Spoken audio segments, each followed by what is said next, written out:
जैसा कि आप पहले अध्याय में पढ़ चुके हैं, पृथ्वी एकमात्र ऐसा ग्रह है जहां जीवन है। मानव यह जीवित रह सकता है क्योंकि जीवन के लिए आवश्यक तत्व भूमि, जल तथा हवा पृथ्वी पर मौजूद है। पृथ्वी की सतह ऐसी है जिसमें पर्यावरण के 3 महत्वपूर्ण घटक आपस में मिलते हैं तथा एक दूसरे को प्रभावित भी करते हैं। पृथ्वी का ठोस भाग जिस पर हम रहते हैं उसे भूमंडल कहा जाता है। गैस की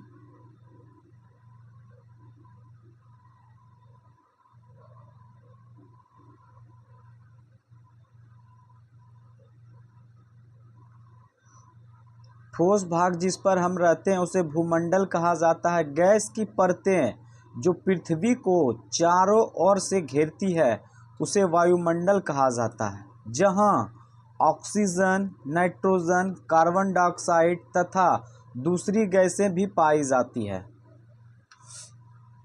पृथ्वी के बहुत बड़े भाग पर जल पाया जाता है जिसे जलमंडल कहा जाता है।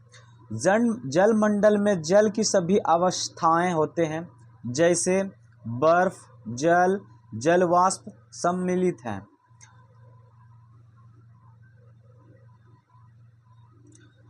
जीवन मंडल का एक सीमित क्षेत्र है जहां स्थल, जल एवं हवा एक साथ मिलते हैं, जहां सभी प्रकार के जीवन पाए जाते हैं। शब्दों की उत्पत्ति। ग्रीस भाषा में लिथास का अर्थ है पत्थर। ग्रीस भाषा में लिथास का अर्थ है पत्थर। एटमॉस का अर्थ है वाष्प। ह्यूडर का अर्थ है जल। बायोस का अर्थ है जीवन। क्या आप जानते हैं इनसे अधिक शब्द बना सकते हैं?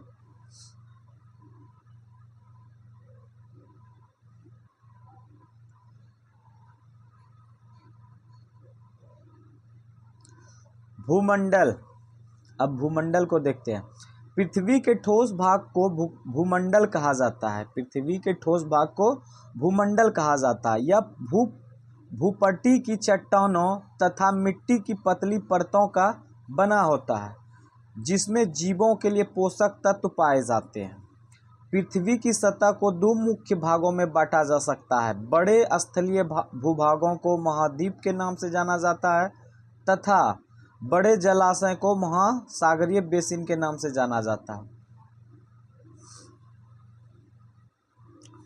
विश्व के सभी महासागर आपस में एक दूसरे से जुड़े हुए हैं।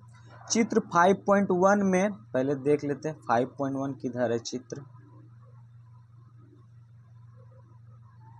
हाँ, चित्र तो यही है 5.1। इसमें देख लेते हैं क्या क्या दिया हुआ है। चलिए पहले इसको पढ़ते हैं, अब उसके बाद समझते हैं। चित्र 5.1 में विश्व के मानचित्र को देखिए। कहाँ का मानचित्र है? वो पूरा विश्व का। क्या सभी स्थलीय भूभाग एक दूसरे से आपस में जुड़े हुए हैं? समुद्री जल का तल सभी जगह समान होता है। समुद्री जल का जो तल होता है सभी जगह समान होता है। स्थल की ऊंचाई को समुद्री तल से मापा जाता है जिसे शून्य माना जाता है।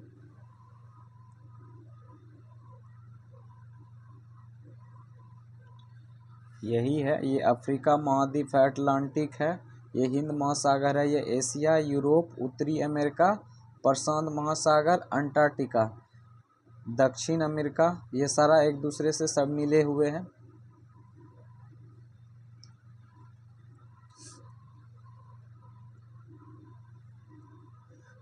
विश्व का सबसे ऊंचा शिखर माउंट एवरेस्ट।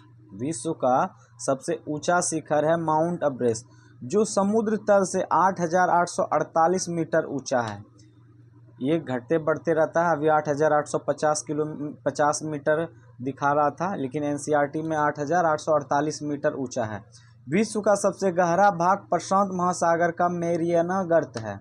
विश्व का सबसे गहरा प्रशांत महासागर का मेरियाना गर्त है जिसकी गहराई 11,022 मीटर है। सबसे ऊंचा चोटी पूछ दे तो माउंट एवरेस्ट, जो कि उसकी ऊंचाई है 8,848 मीटर। और सबसे गहरा भाग प्रशांत महासागर का भाग है कौन सा, तो मेरियाना गर्त, जिसकी गहराई है 11,022 मीटर। क्या आपने कभी कल्पना की है कि समुद्र की गहराई पृथ्वी के सबसे ऊंचे भाग इतनी अधिक भी हो सकती है। महाद्वीप के बारे में देखते हैं। पृथ्वी पर 7 प्रमुख महाद्वीप हैं। कितने महाद्वीप हैं, तो 7 महाद्वीप हैं। ये विस्तृत जल राशि के द्वारा एक दूसरे से अलग है। ये महाद्वीप एशिया, यूरोप, अफ्रीका, उत्तर अमेरिका, दक्षिण अमेरिका, ऑस्ट्रेलिया, अंटार्कटिका है। 7 में कौन कौन था, तो एशिया, यूरोप, अफ्रीका, उत्तरी अमेरिका, दक्षिण अमेरिका, ऑस्ट्रेलिया और लास्ट है अंटार्कटिका। चित्र 5.1 में विश्व के मानचित्र को देखिए तथा ध्यान दीजिए कि स्थल का बहुत बड़ा भाग उत्तरी गोलार्ध में ही पाया जाता है। अब एशिया के बारे में देख लेते हैं, महाद्वीप के बारे में। एशिया विश्व का सबसे बड़ा महाद्वीप है। सबसे बड़ा महाद्वीप कौन सा है, तो एशिया है। यह पृथ्वी के कुल क्षेत्रफल के 1/3 भाग में फैला है। यह महाद्वीप पूर्वी गोलार्ध में स्थित है। तो एशिया महाद्वीप पृथ्वी के कुल क्षेत्रफल का 1/3 भाग फैला है और यह महाद्वीप पूर्वी गोलार्ध में स्थित है। कर्क रेखा इस महाद्वीप से होकर गुजरती है। कर्क रेखा जो है एशिया महाद्वीप से होकर गुजरती है। एशिया के पश्चिम में यूराल पर्वत, जो कि यूरोप से अलग करता है। एशिया जो महाद्वीप है इसके पश्चिम में यूराल पर्वत है जो यूरोप को अलग करता है। चित्र 5.1 को यूरोप एवं एशिया के संयुक्त भूभाग को यूरेशिया, मतलब कि यूरोप प्लस एशिया कहा जाता है। यूरेशिया। यूरोप को देखने से पहले इधर देख लेते हैं थोड़ा सा क्या है यहाँ पे। क्या आप जानते हैं न्यूजीलैंड के एडमंड हिलेरी तथा भारत के तेंजिंग नोर्गे शेरपा, न्यूजीलैंड के एडमंड हिलेरी और भारत के तेंजिंग नोर्गे शेरपा 29 मई 1953 को पृथ्वी के सबसे ऊंचे शिखर माउंट एवरेस्ट पर चढ़ने वाले पहले व्यक्ति थे।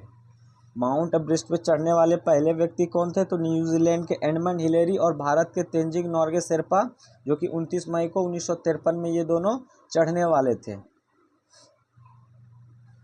जापान की जुको तिबई विश्व की पहली महिला थी। जापान की पहली महिला जो थी जुको तिबई विश्व की पहली महिला थी जिसने 16 मई 1975 को एवरेस्ट पर एकदम कदम रखा था।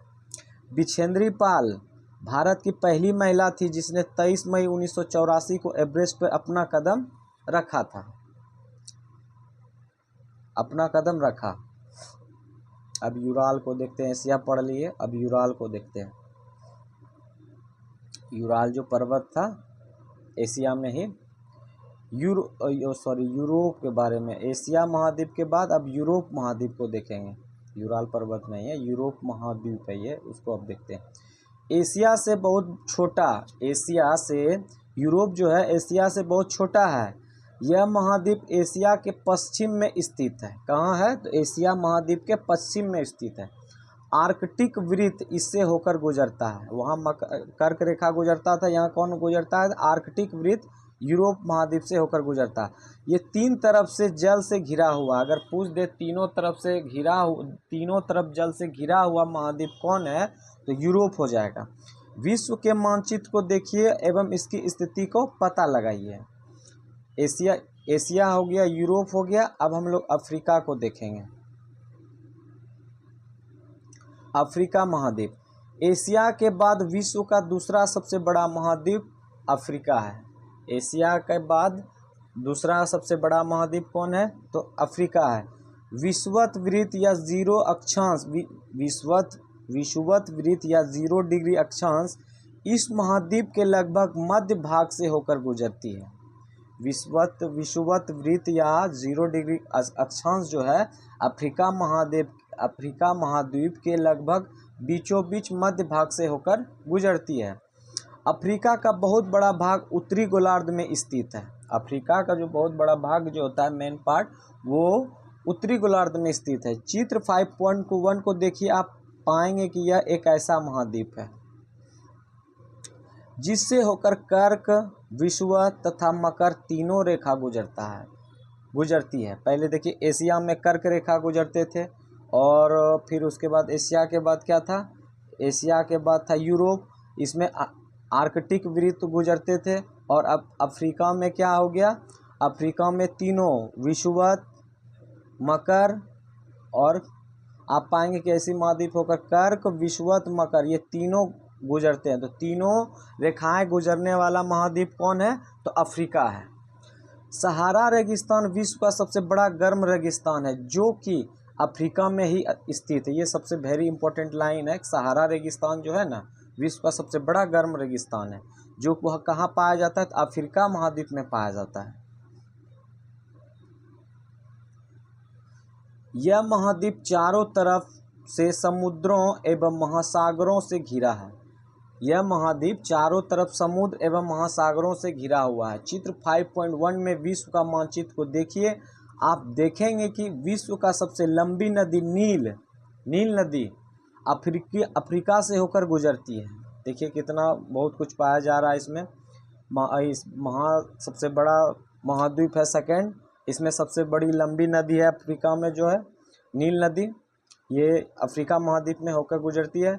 अफ्रीका का मानचित्र देखिए तथा बताइए कि कर्क रेखा, मकर रेखा और विषुवत वृत्त इसके किन किन भागों से होकर गुजरती है। अब अफ्रीका महाद्वीप हो गया, अब उत्तरी अमेरिका को थोड़ा देख लेते हैं। उत्तरी अमेरिका विश्व का तीसरा सबसे बड़ा महाद्वीप है। पहला हो गया एशिया, दूसरा में आ जाएगा अफ्रीका, और तीसरा में सबसे बड़ा हो जाएगा उत्तरी अमेरिका। यह दक्षिण अमेरिका से एक सक्रिय स्थल से जुड़ा है। ये दक्षिणी अमेरिका से एक सक्रिय स्थल से जुड़ा है, जिसे पनामा जल स्थल संधि कहते हैं। पनामा स्थल संधि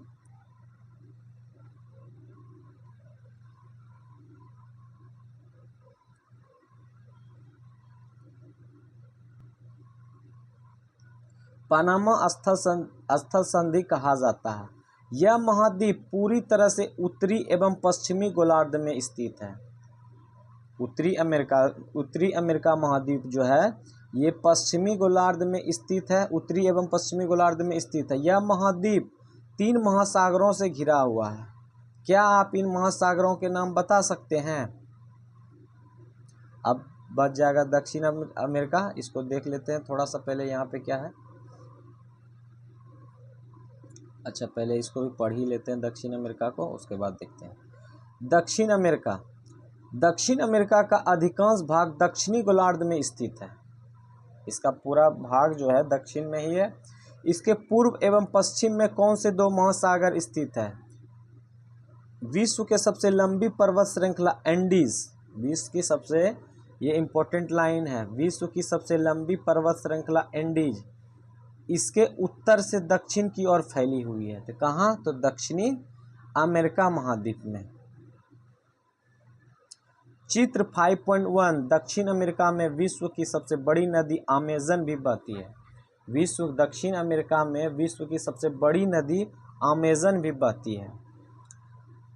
अब है ऑस्ट्रेलिया महाद्वीप।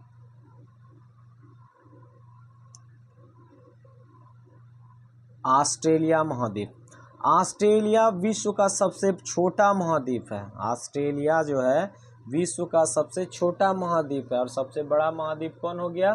तो एशिया, जो कि पूरी तरह से दक्षिणी गोलार्ध में स्थित है। यह चारों तरफ से महासागरों तथा समुद्रों से घिरा है। इसके द्वीपीय महाद्वीप कहा जाता है। इसे द्वीपीय महाद्वीप कहा जाता है। अगर द्वीपीय महाद्वीप पूछ दे कि द्वीपीय महाद्वीप किसे कहते हैं, तो ऑस्ट्रेलिया महाद्वीप को कहा जाता है। चलिए, ऑस्ट्रेलिया महाद्वीप हो गया। और लास्ट है 7 नंबर अंटार्कटिका महाद्वीप।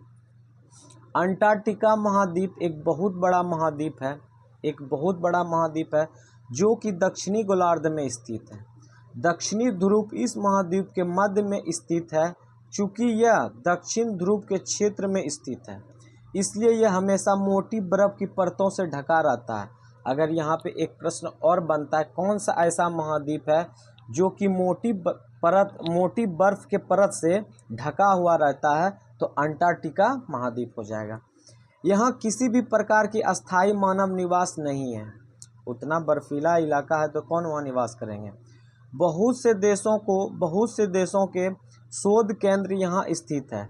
भारत के भी शोध संस्थान यहाँ है। इनमें नाम है मैत्री, दक्षिण गंगोत्री। अगर पूछ दे कि मैत्री और दक्षिण गंगोत्री शोध संस्थान कहाँ है, तो ये अंटार्कटिका महाद्वीप में है।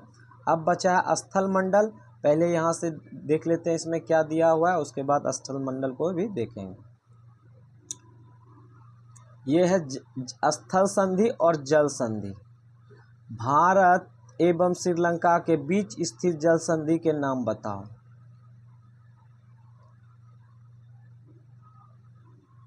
ये मैप जो दिया हुआ है उत्तरी अमेरिका का है, ये मैप दिया हुआ है दक्षिणी अमेरिका का, और ये है भारत का। अब देखते हैं स्थल संधि। स्थल संधि स्थल का एक सकरा भाग होता है। अच्छा से इसको पढ़ते हैं कि स्थल संधि किसको कहते हैं। स्थल संधि स्थल का एक सकरा भाग होता है जो दो बड़े स्थलीय भागों को एक दूसरे से जोड़ता है। ये स्थल संधि हो गया। जैसे कि ये देखिए उत्तरी अमेरिका और दक्षिण अमेरिका को एक दूसरे से जोड़ रहे हैं, तो ये क्या हो गया, स्थल संधि।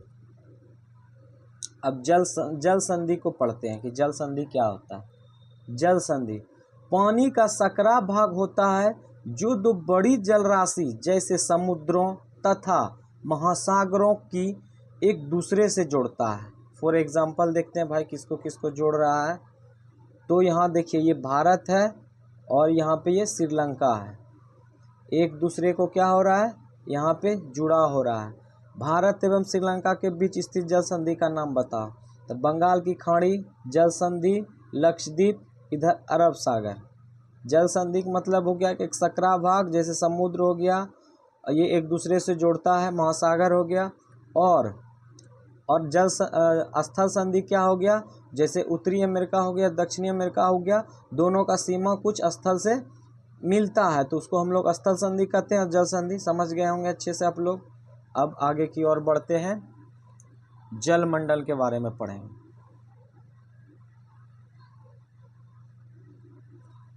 जल मंडल पृथ्वी को नीला ग्रह कहा जाता है। ये फर्स्ट एक्सरसाइज में ही हम लोग पढ़ लिए थे कि पृथ्वी को नीला ग्रह भी कहा जाता है। पृथ्वी का 71% भाग जल तथा 29% भाग स्थल है। मतलब कहने का है कि 71% भाग जो है ना हर जगह पानी ही है, और 29% यानी 29% भाग पे स्थल है, जहाँ पे हम लोग निवास करते हैं। बहुत सारा है, जंगल है, पहाड़ पर्वत, सब 29% में ही पाया जाता है। जल मंडल में जल के सभी रूप उपस्थित है। जल मंडल में जल के सभी रूप उपस्थित है। इसमें महासागर, नदियाँ, झीलें, हिमनदियाँ, भूमिगत जल तथा वायुमंडल की जलवाष्प सभी सम्मिलित हैं। पृथ्वी पर पाए जाने वाले जल का 97% से अधिक भाग महासागरों में पाया जाता है। पृथ्वी पर पाए जाने वाला जल का 97% से अधिक भाग महासागरों में पाया जाता है एवं इतना अधिक खारा होता है कि इसको देख लेते हैं पहले यहाँ पे क्या है, उसके बाद हम लोग आगे की ओर बढ़ेंगे।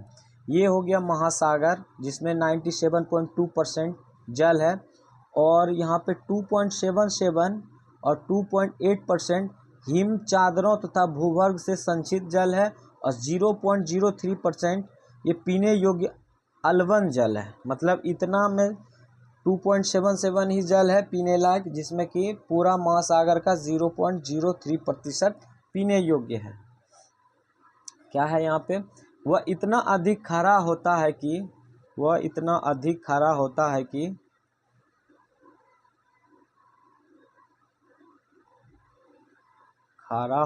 कि मानव के उपयोग में नहीं आ सकता है। खारा होने के वजह से मनुष्य उसका उपयोग नहीं कर पाता है। शेष जल का बहुत बड़ा भाग बर्फ की परतों एवं हिमनदियों तथा भूमिगत जल के रूप में पाया जाता है। जल बहुत कम भाग अलवण जल के रूप में पाया जाता है जो मनुष्य के इस्तेमाल में आता है। यही कारण है कि नीले ग्रह में रहने के बावजूद हम पानी की कमी को महसूस करते हैं। पानी की कमी इसलिए महसूस करते हैं कि पानी तो ऑलरेडी बहुत सारा है, बट वो खारा पानी है, पीने योग्य पानी वो नहीं है, अलवण जल नहीं है। और लवण जल मतलब नहीं है। थोड़ा सा ये महासागर के बारे में देखेंगे, इससे पहले देख लेते हैं ऊपर में क्या है यहाँ पे, इसको भी थोड़ा समझते चलेंगे। ये उत्तरी अमेरिका हो गया, ये यूरोप हो गया, ये एशिया हो गया, ये दक्षिणी अमेरिका हो गया, ये अफ्रीका, ये ऑस्ट्रेलिया, और यहाँ पे है ये अंटार्कटिका। अच्छा, यहाँ पे भी कुछ दिया है, इसको भी पढ़ लेते हैं। 5.3 महाद्वीप के तुलनात्मक आकार, मतलब आकार में कैसा कैसा है वो था। 5.3 में दिए गए वर्गों के गिनिए और निम्नलिखित उत्तर दीजिए। सबसे बड़ा महाद्वीप का नाम लिखिए, तो एशिया हो गया। कौन बड़ा है, यूरोप या ऑस्ट्रेलिया? सबसे बड़ा महाद्वीप का कौन है, तो यूरोप और ऑस्ट्रेलिया। यूरोप बड़ा हो जाएगा, ऑस्ट्रेलिया तो सबसे छोटा है, और सबसे बड़ा महाद्वीप हो जाएगा एशिया। चलिए अब महासागर के बारे में हम लोग पढ़ते हैं। महासागर, महासागर जलमंडल का मुख्य भाग है। महासागर जो है जलमंडल का मुख्य भाग है। ये आपस में एक दूसरे से जुड़े हुए हैं। जलमंडल जो है आपस में एक दूसरे से जुड़े हुए हैं। महासागरीय जल हमेशा गतिशील रहता है। महासागरीय जल जो होता है हमेशा गतिशील रहता है। तरंगे, ज्वार भाटा तथा महासागरीय धाराएं। महासागरीय जल की 3 मुख्य गतियां हैं। तरंग जो होते हैं और ज्वार भाटा और तथा महासागरीय धाराएं वो महासागरीय जल के 3 मुख्य गतियां हैं। बड़े से छोटे आकार का आधार पर क्रमशः 5 महासागर प्रमुख हैं।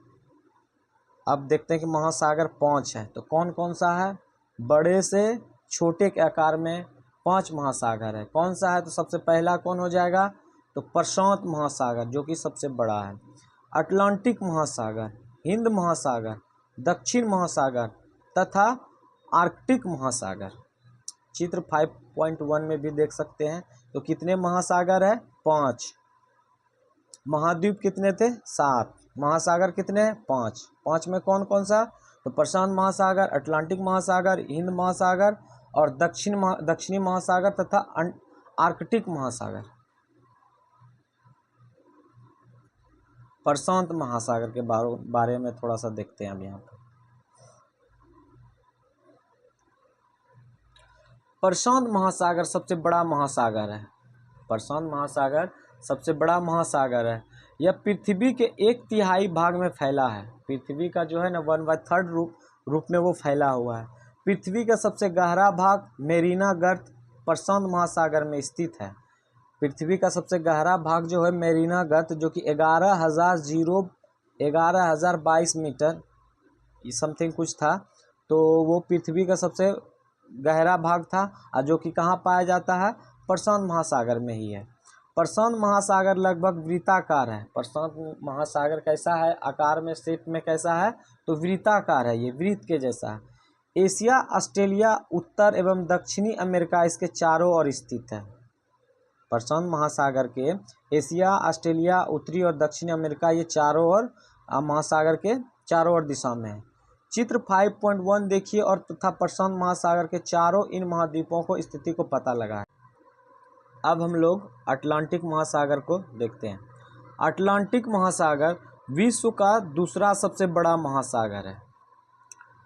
पहला महासागर हो गया सबसे बड़ा प्रशांत महासागर, और सेकेंड सबसे बड़ा हो गया अटलांटिक महासागर। यह अंग्रेजी भाषा के एस अक्षर के आकार का होता है। इसका आकार जो होता है एस आकार के होता है। कैसा होता है, एस अक्षर के होता है। यहाँ से स्टार्ट होता है इधर। अगर इसमें एक प्रश्न बनता है कि अटलांटिक महासागर का अंग्रेजी भाषा में कैसा अक्षर है, तो एस आकार का है। और या तो ये भी प्रश्न बनता है कि एस अक्षर के आकार वाला कौन सा महासागर है, तो अटलांटिक महासागर है। चलिए, इसके पश्चिमी किनारों पर उत्तर एवं दक्षिणी अमेरिका तथा पूर्वी किनारों पर यह यूरोप एवं अफ्रीका अटलांटिक महासागर की तट रेखा बहुत अधिक तंदुरित है।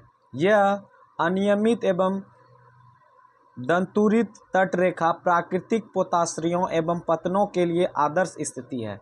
ये पोताश्रयों एवं पतनों के लिए आदर्श स्थिति है। व्यापार की दृष्टि से यह सबसे व्यस्त महासागर है, मतलब व्यापार के दृष्टि से अच्छा है। यहाँ की व्यापार के लिए आदान प्रदान करने के लिए सबसे अच्छा है जब प्लेस है यहाँ पे, आदर्श स्थिति। यह व्यापार की दृष्टि सबसे व्यस्त महासागर है, मतलब बिजी है। हिंद महासागर की एक ऐसा महासागर है जिनका नाम किसी देश के नाम पर यानी भारत के नाम पर रखा गया है। हिंद महासागर, अच्छा, अब ये वो ख़त्म हो गया, अब हिंद महासागर है। हिंद महासागर, फिर से इसको देखते हैं, ये हिंद महासागर। अब है तीसरा, ये हिंद महासागर ही एक ऐसा महासागर है जिसका नाम किसी देश के नाम पर यानी भारत के नाम पर रखा गया है।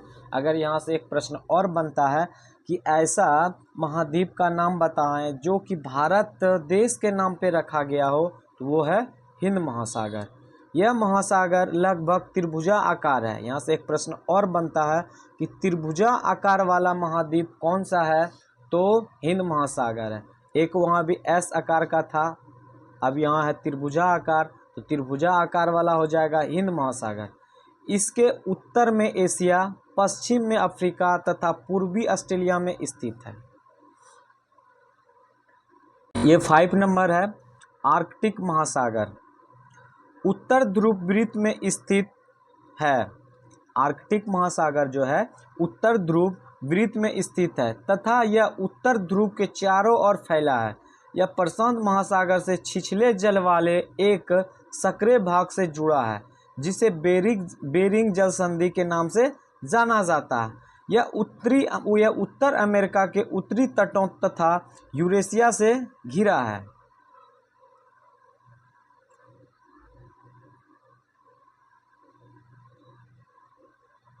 अच्छा, इतना है और थोड़ा सा टाइम लगेगा।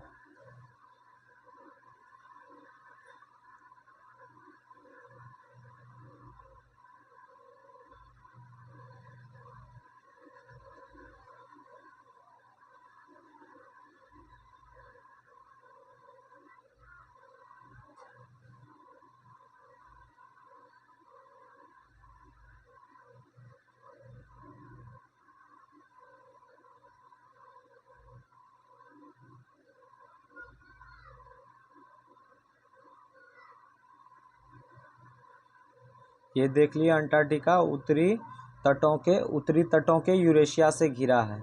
अब थोड़ा सा इधर देख लेते हैं क्या क्या छूटा है, पहले इसको कंप्लीट कर लेते हैं कि क्या क्या होता है। ये है दंतुरित तटरेखा। दंतुरित तटरेखा यहाँ पे है, ये हो गया ये बेलफास्ट, और यहाँ पे हो गया डबलिन। दंतुरित तटरेखा में ही आ गया बेलफास्ट और डबलिन। और देख लेते हैं नीचे क्या क्या है सब। ये हो गया पृथ्वी, ऊपर हो गया क्षोभ मंडल, ये हो गया समताप मंडल, ये हो गया मध्य मंडल, और हो गया आयन मंडल और बहिर्मंडल। अब पहले हम इसको पढ़ते हैं, उसके बाद और इसको एक बार और हम अंडरलाइन करेंगे। वायुमंडल को पहले हम लोग रीडिंग लगाते हैं। वायुमंडल, हमारी पृथ्वी के चारों ओर गैस की एक परत घिरी हुई है जिसे वायुमंडल कहा जाता है। वायु की यह पतली परत इस ग्रह का महत्वपूर्ण एवं अटूट भाग है। यह हमें ऐसी वायु प्रदान करती है जिससे हम लोग सांस लेते हैं। यह वायुमंडल हमें लोगों को सूर्य की कुछ हानिकारक किरणें से बचाता है। ये वायुमंडल जो है सूर्य के कुछ हमको हानिकारक किरणों से बचाती है। वायुमंडल 16 किलोमीटर ऊंचाई तक फैला हुआ है। वायुमंडल जो है 16 किलोमीटर तक के ऊंचाई तक फैला हुआ है। वायुमंडल को उसके घटकों, तापमान तथा अन्य आधार पर 5 परतों में बांटा जाता है। इन परतों को पृथ्वी की सतह से शुरू करते हुए क्षोभ मंडल, सप्ताह मंडल, मध्य मंडल, आयन मंडल तथा बहिर्मंडल कहा जाता है। देखिए एक बार फिर से देखिए इसको। वायुमंडल जो है 16 किलोमीटर ऊंचाई तक फैला है। वायुमंडल के उसके घटकों को तापमान तथा अन्य के आधार पर 5 परत में बांटा गया है। कितना परत? 1 2 3 4 5 परत में बांटा गया है। इन परतों में पृथ्वी की सतह से, मतलब यहाँ मान लेते हैं ये हमारा पृथ्वी है, ये पृथ्वी हो गया। अब यहाँ से शुरू करते हैं। पहला हो गया क्षोभ मंडल, फिर हो गया समताप मंडल, और ये हो गया मध्य मंडल, ये हो गया आयन मंडल, तथा ये हो गया लास्ट बहिर्मंडल, जो कि ये अभी हम लोग बताए ही थे कहाँ पे क्या होता है नहीं होता है। ये सारा कुछ अभी देखेंगे कि आयन मंडल में क्या होता है, सैटेलाइट वगैरह जाता है। आयन मंडल में क्या होता है, सैटेलाइट जाता है। मध्य मंडल में क्या होता है, समताप मंडल में क्या होता है, क्षोभ मंडल में क्या होता है। ऐसे समझिए कि पहले पृथ्वी, क्षोभ मंडल, समताप मंडल, मध्य मंडल, आयन मंडल और बहिर्मंडल, ये टोटल है। और इसको हम अभी देखते हैं यहाँ पे क्या क्या पाया जाता है कैसे। वायुमंडल मुख्यतः ऑक्सीजन एवं नाइट्रोजन का बना है। वायुमंडल जो है मुख्यतः ऑक्सीजन एवं नाइट्रोजन का बना है, जो कि साफ तथा शुष्क हवा का 90% भाग है। वायुमंडल जो है ऑक्सीजन और नाइट्रोजन का भाग का बना हुआ है, जो कि साफ तथा शुष्क हवा का 99% भाग है। आयतन के अनुसार नाइट्रोजन 78% और ऑक्सीजन 21% है।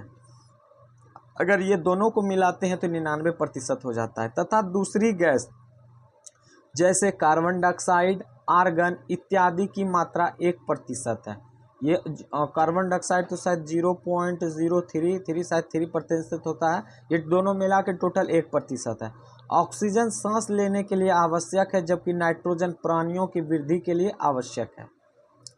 ऑक्सीजन जो था सांस लेने के लिए आवश्यक है, जबकि नाइट्रोजन प्राणियों की वृद्धि के लिए आवश्यक है।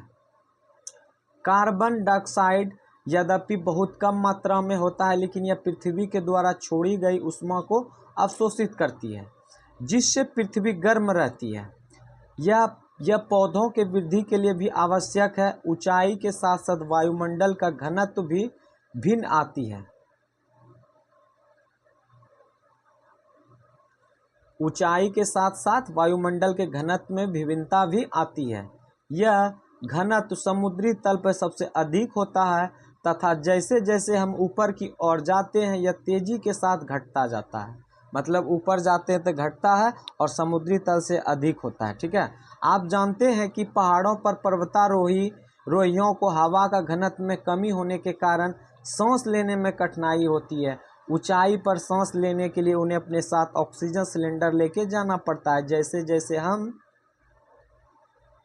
जैसे हम पहले इसको देख लेते हैं।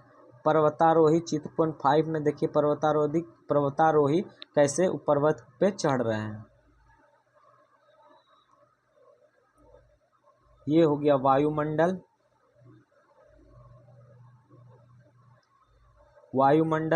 ये हो गया वायुमंडल, ये हो गया स्थल मंडल, ये हो गया जल मंडल। जल मंडल में देखिए मछली वगैरह सब है।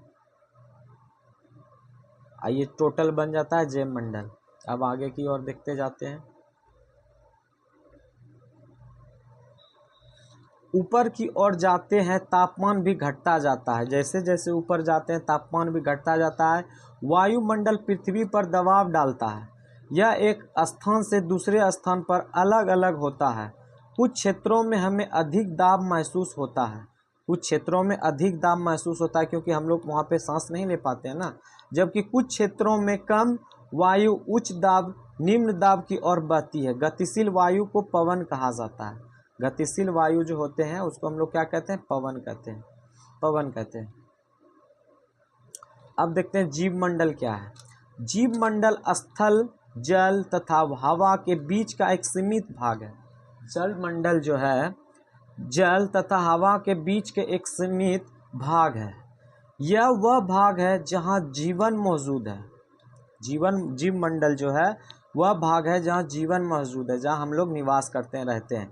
यहाँ जीवों के लिए बहुत सी प्रजातियां हैं, जो कि सूक्ष्म जीवों तथा बैक्टीरिया से लेकर बड़े स्तनधारियों के आकार में पाई जाती है। मनुष्य सहित सभी प्राणी जीवित रहने के लिए एक दूसरे से तथा जीवन मंडल से जुड़े हुए हैं। जीवन मंडल के प्राणियों का मुख्यतः दो भागों जंतु जगत एवं पादप जगत में विभक्त किया जा सकता है। जीव मंडल के प्राणियों को तो कितने भागों में बांटा जाता है? तो दो भागों में। फर्स्ट कौन है? तो जंतु जगत एवं दूसरा है पादप जगत। पादप जगत में विभक्त किया जा सकता है। पृथ्वी के ये तीनों परिमंडल आपस में पारस्परिक क्रिया करते हैं। आपस में क्या करते हैं? परिमंडल में ये आपस में पारस्परिक क्रिया करते हैं तथा एक दूसरे को किसी न किसी रूप में प्रभावित करते हैं। उदाहरण के लिए लकड़ी तथा खेती के लिए वनों को काटा जाता है। उदाहरण के लिए लकड़ी खेती के लिए वनों को काटा जाता है। इससे लढ़ुआ भाग में मिट्टी का कटाव तेजी से होने लगता है। इससे ढलुआ भाग में, जहाँ पे ढालू भाग होता है, पेड़ अगर कट जाएगा तो वहाँ का मिट्टी कटाव तेजी से होने लगता है। इसी प्रकार प्राकृतिक आपदाएं जैसे कि भूकंप से पृथ्वी के सतह में परिवर्तन हो जाता है। हाल ही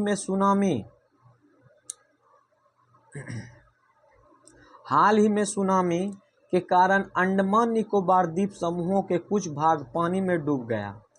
झीलों तथा नदियों को दूषित पदार्थों को प्रभावित होने से उनका जल मानव के इस्तेमाल का लायक नहीं रह जाता है। यह जल दूसरे जीवों को भी नुकसान पहुंचाता है। उद्योग, तापीय विद्युत संयंत्रों तथा गाड़ियों के उत्सर्जित पदार्थ वायु को प्रदूषित करता है। उद्योगों, तापीय विद्युत संयंत्रों तथा गाड़ियों के उत्सर्जित पदार्थ वायु को प्रदूषित करता है, जिससे कि वायु प्रदूषण भी वहाँ हो जाता है। कार्बन डाइऑक्साइड वायु का एक महत्वपूर्ण घटक है। कार्बन डाइऑक्साइड वायु का एक महत्वपूर्ण घटक है, लेकिन कार्बन डाइऑक्साइड की मात्रा में वृद्धि के कारण पृथ्वी के तापमान में वृद्धि हो रही है। इसे भूमंडलीय तापमान कहा जाता है। इसलिए भूमंडल, वायुमंडल, जलमंडल के बीच प्राकृतिक संतुलन को बनाए रखने के लिए पृथ्वी के संसाधनों के सीमित उपयोग की आवश्यकता है। अगर सीमित नहीं रहा तो दिन पर दिन वायुमंडल में तापमान की वृद्धि होगी, तो हमारा वायुमंडल फिर खतरे में पड़ जाएगा। चलिए, आइए, टॉपिक कंप्लीट हो गया। कुछ महत्वपूर्ण प्रश्न है, इसको हम लोग पहले देख लेते हैं। सेकेंड नंबर से सही उत्तर को चिन्हित कीजिए। फर्स्ट नंबर, कौन सी पर्वत श्रृंखला एशिया एवं यूरोप को अलग करती है? तो ये हो जाएगा गो नंबर यूराल। यूराल पर्वत जो है एशिया और यूरोप को अलग करता है। सेकेंड नंबर, उत्तर अमेरिका दक्षिण अमेरिका से कैसे जुड़ा हुआ है? 2 का हो जाएगा कौन नंबर स्थल संधि से, अभी वहाँ जो हम लोग देखे थे। 3 नंबर, वायुमंडल में किस गैस का प्रतिशत सर्वाधिक है? तो 3 का हो जाएगा कौन नंबर नाइट्रोजन का है। तो कितना प्रतिशत? 78% है। और ऑक्सीजन कितना है? 21%। ये कार्बन डाइऑक्साइड और एक कोई गैस था जो दोनों मिल के 1% था। 4th नंबर, ये क्या था? कार्बन डाइऑक्साइड और आर्गन, ये दोनों मिला के 1% था। 4th नंबर, पृथ्वी का कौन सा भाग ठोस चट्टानों से बना हुआ है? तो ये हो जाएगा ठोस ना, तो ये थल मंडल हो जाएगा। कौन सा हो जाएगा? थल मंडल हो जाएगा। 5 नंबर, सबसे बड़ा महाद्वीप कौन सा है? तो वो तो पढ़े थे। एक और नंबर हो जाएगा एशिया सबसे बड़ा महाद्वीप है। चलिए 3 नंबर प्रश्न को देख लेते हैं। खाली स्थानों को भरें। पृथ्वी को सबसे गहरा भाग डैश प्रशांत महासागर में स्थित है। तो पृथ्वी का सबसे गहरा भाग कौन था? मेरिना गर्त, जो कि 11,022 किलोमीटर। कितना? मेरिना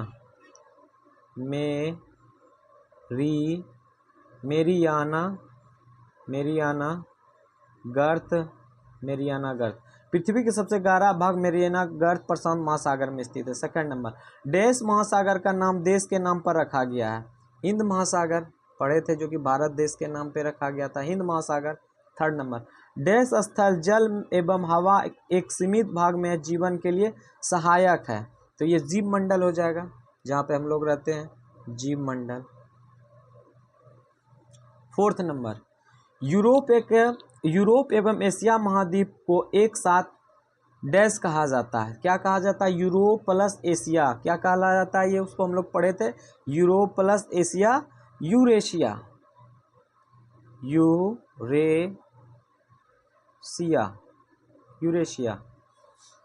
5 नंबर, पृथ्वी पर सबसे ऊंचा पर्वत शिखर है, ये भी हम लोग देखे थे, कौन सा है तो माउंट 8,848 मीटर,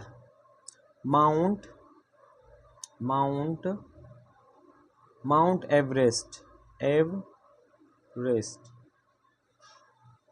चलिए ये भी टॉपिक, ये एक्सरसाइज था 5 जो कि कंप्लीट करा दिया गया है।